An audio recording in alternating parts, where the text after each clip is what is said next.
चलो हम लोग परमाणु की संरचना पढ़ रहे थे ना, परमाणु की संरचना, स्ट्रक्चर ऑफ एटम पढ़ रहे थे, स्ट्रक्चर ऑफ दी एटम पढ़ रहे थे, परमाणु की संरचना। इसमें आज से पहले हमने इसका जो चैप्टर का कुछ क्वेश्चन था वो भी कर लिया था, 2 क्वेश्चन था, दोनों क्वेश्चन कर लिया था। केनाल किरणें क्या होती है, उसके बाद एक था कि अगर जितनी मतलब इलेक्ट्रॉन है उतना ही अगर प्रोटॉन है तो वो उदासीन क्यों है ना, या फिर उदासीन कैसे है, यही साबित करना था ना, तो ये भी कर लिए थे। आज जो हम लोग पढ़ रहे हैं वो पढ़ रहे हैं मतलब परमाणु का पहला मॉडल, है ना, जो परमाणु में इलेक्ट्रॉन प्रोटॉन न्यूट्रॉन होते हैं, ये तो बाद की बात है, पहले इसका खोज तो चलो बाद में हुआ, लेकिन सबसे पहले जो मॉडल दिया इलेक्ट्रॉन का खोज होने से, इलेक्ट्रॉन का खोज किसने किया था, तो यही जे थॉमसन ने किया था, यही पहला मॉडल दिया था। ठीक है, ये अपने मॉडल में, इसके मॉडल में क्या कमी रह गई, जो रदरफोर्ड की मॉडल आ गई, और रदरफोर्ड के मॉडल में क्या कमी रह गई, जिसके बाद बोर का मॉडल आ गया।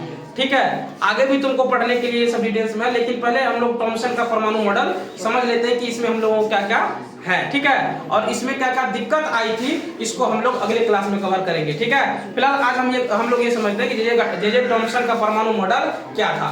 तो जे थॉमसन का मानना था कि थॉमसन के अनुसार परमाणु क्रिसमस केक की तरह था। उनके अनुसार से अगर तुम परमाणु को समझना चाहते तो परमाणु को वो ये मानते थे वो एक क्रिसमस केक की तरह था। क्रिसमस केक देखे हो तुम लोग?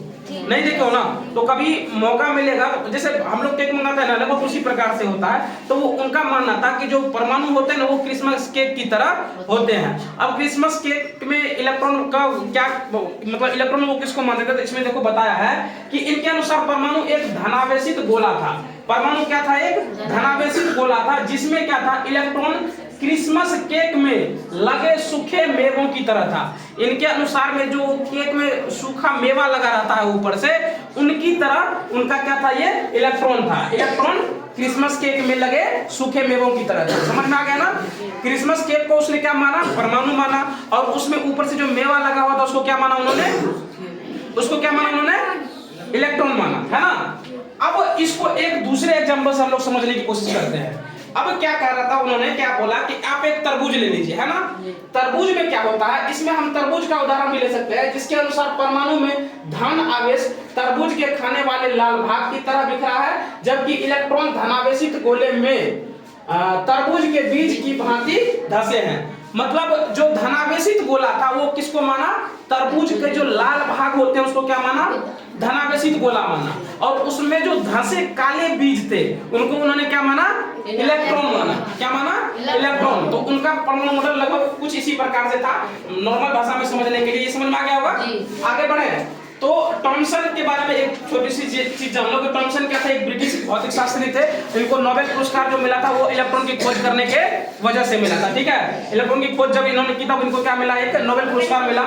और इनका जन्म था वो 18 दिसंबर 1856 में मैनचेस्टर में हुआ था। ठीक है, मैनचेस्टर में भी कीचम हिल क्षेत्र में हुआ था। ठीक है, मैनचेस्टर में ही एक जगह है कीचम हिल जहां पर इनका जन्म हुआ था। ठीक है, अब थॉमसन ने प्रस्तावित क्या क्या किया था, तो थॉमसन ने ये प्रस्तावित किया था कि परमाणु धनावेशित गोले का बना होता है और इलेक्ट्रॉन उसमें धसे होते हैं। सिंपल सा उन्होंने बोला कि परमाणु क्या है? धनावेशित गोला है और उस इलेक्ट्रॉन क्या है? उसमें धसा हुआ है। ठीक है, दूसरा चीज उन्होंने बोला कि ऋणात्मक और धनात्मक आवेश परिमाण में समान होते हैं, इसलिए परमाणु वैद्युतीय रूप से उदासीन होते हैं। इन्होंने क्या बोला कि जितना उसमें धनावेशित है उतना ही क्या है? ऋण आवेशित भी है, इसलिए क्या है? परमाणु उदासीन है, यानी कि वैद्युतीय रूप में वो उदासीन होते हैं। इस प्रकार से उन्होंने ये साबित कर दिया कि परमाणु क्या होते हैं? उदासीन होते हैं। अच्छा, परमाणु उदासीन जब उन्होंने ये साबित कर दिया तब फिर आ गए रदरफोर्ड जी। अब ये बोल रहे हैं कि नहीं ऐसा कुछ नहीं है। जब इन्होंने ये प्रोटॉन के बारे में और न्यूट्रॉन के बारे में बताया तो ये तुमको हम अगले क्लास में बताएंगे कि रदरफोर्ड का परमाणु मॉडल क्या कहता है और रदरफोर्ड ने इसके बारे में क्या क्या बताया था। ठीक है, फिलहाल इस क्लास में हम लोग इतना ही जानेंगे। ठीक है, अच्छा एक चीज और देख लो कि ये जो तुमको एक फिगर बना के दिए हैं, इसमें देखो ये जो धंसा हुआ है ये क्या है? इलेक्ट्रॉन। ये क्या है? इलेक्ट्रॉन है। ये पूरा क्या है? ये पूरा क्या है? परमाणु है। परमाणु गोला है जो क्या है? धनावेशित है ना। ये क्या है? इलेक्ट्रॉन है। इसको लिख लेना, ये क्या है? इलेक्ट्रॉन। ये क्या है? धनावेशित गोला। धनावेशित गोला। ठीक है ना, इन्होंने यही साबित किया था ना। ठीक है, चलो फिलहाल इस क्लास में इतना ही, अगले क्लास में आगे समझेंगे।